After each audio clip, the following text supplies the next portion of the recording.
It's taken 3 strakes to put what could be considered the garboard strake, which normally would be one piece, but in this case, because of the curving shape of the keel and me wanting to get a straight line, it literally took 3 pieces.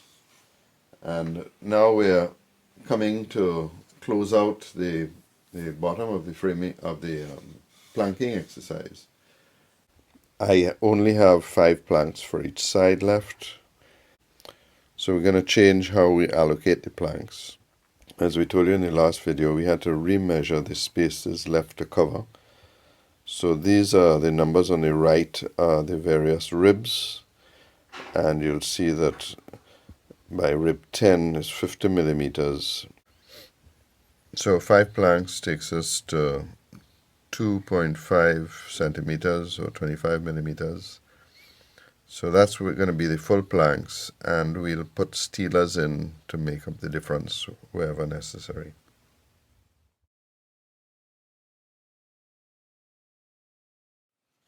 So we've put the 4th one in, and I've purposely left a space, and the space is the thickness of 1 plank, and we're going to make up a piece that fits in here, and of course that's my first rail steeler.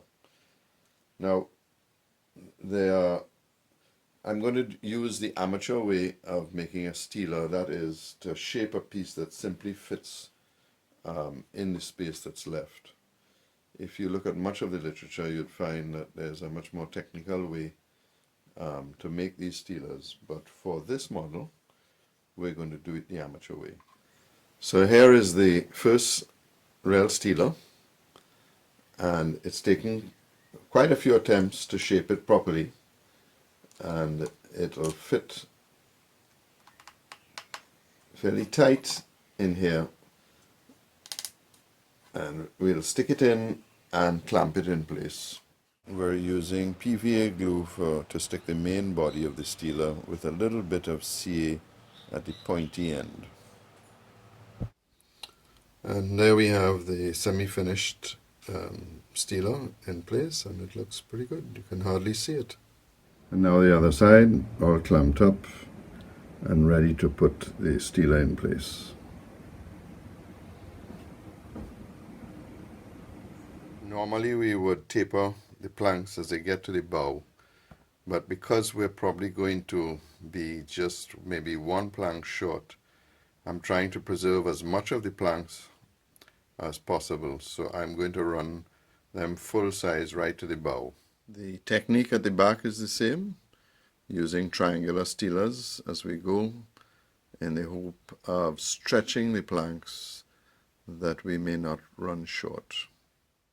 I'll just quickly take you through the rest of the installation of the strakes, following much of the same techniques that we've discussed before and shown you. Clamps, using the dryer to pre-bend before sticking, particularly at the stern where we have a fairly complex bend, and the clamps really are necessary to hold that bend in place while the heated board dries. We've used a combination of PVA and CA. Sometimes we use the screw-in clamps, sometimes we simply use a piece of wood to jam the piece in. This is my assistant, Ollie. Say hi. Hi, Ollie. Hi. Hi. Dad. You helping Papa? Papa. Yes. So we're coming up to close off the end. We've shaped the plank to fit right up on the curve. So we're going to heat it and bend it. It's quite a compound bend, but that's handled quite easily in my steam machine.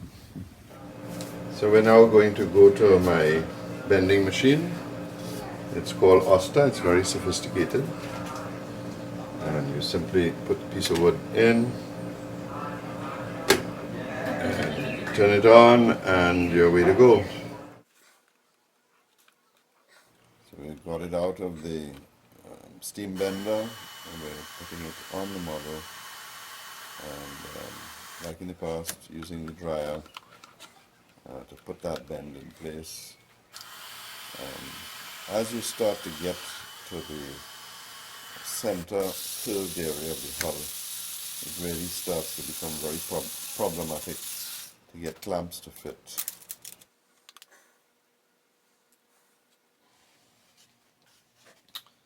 I use these pieces of wood to jam the strakes together, because it's very hard to get a clamp in place while using the heat to form the bend.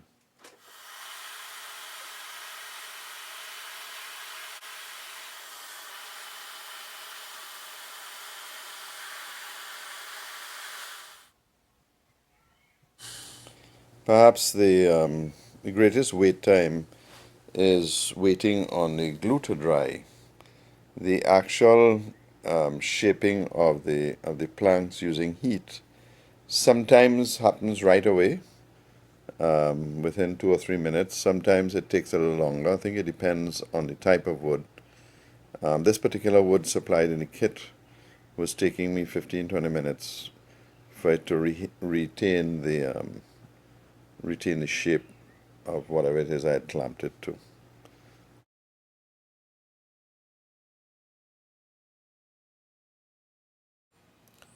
So now we're on the final, literally on the final steeler.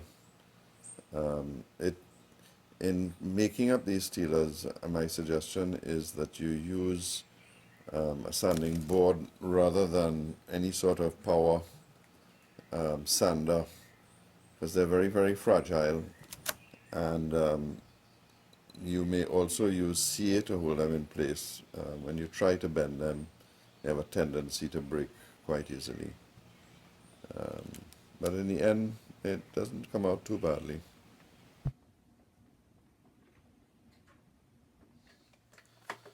We finished the starboard side and sanded just to get a rough feel for what the final finish would look like.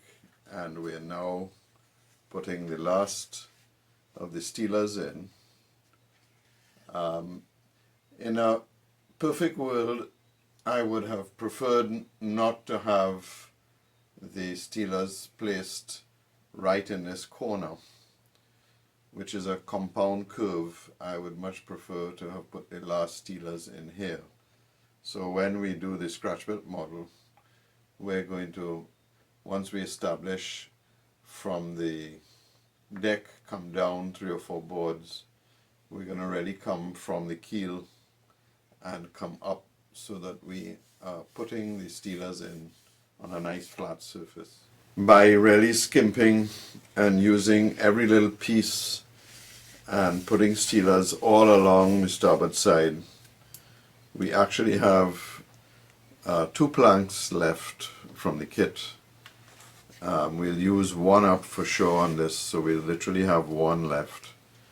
And I do find that's a bit tight for a kit of this value, that they could have put a few more boards in to account for the errors that would obviously take place, or in trying to deal with some of these compound edges here and here, where we may be a little wasteful. The final steelers are on, and not as perfect as I would have liked it. Certainly when we go to do the scratch built one, we're going to approach the planking the way the original boats were planked, with proper steelers. I did manage to end up with 2 extra pieces, but that was really caused by using all of the spare pieces that I'd cut off from the various, from the bow of the stern, and making many joins or many steelers, which I have to tell you is not the correct way to do it. But I was so worried that I wouldn't have enough planks to finish the hull that that's what I resorted to. And this is the part that we were really looking forward to, of trying to put the final shape onto the hull. I tend to use a Microlux sander with some rough sandpaper at a very low speed, to to get rid of some of the high sides of the various planks or strakes as they were installed.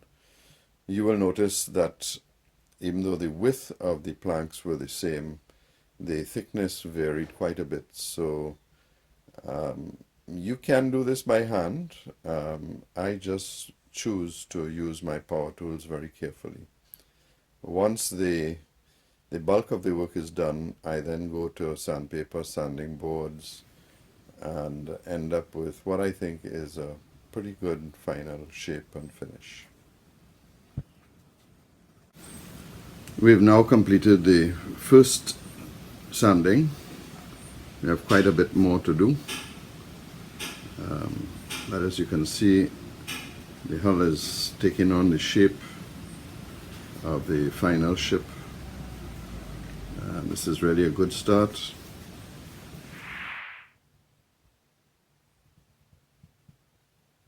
So here we have it all complete, the kit model at the top and the scratch built at the bottom. In the next video we'll go through the construction of the keel, the stern post and the stem and the installation of that, and touch on a few of the additional problems we've had. We will also cover constructing the correct way to make steelers.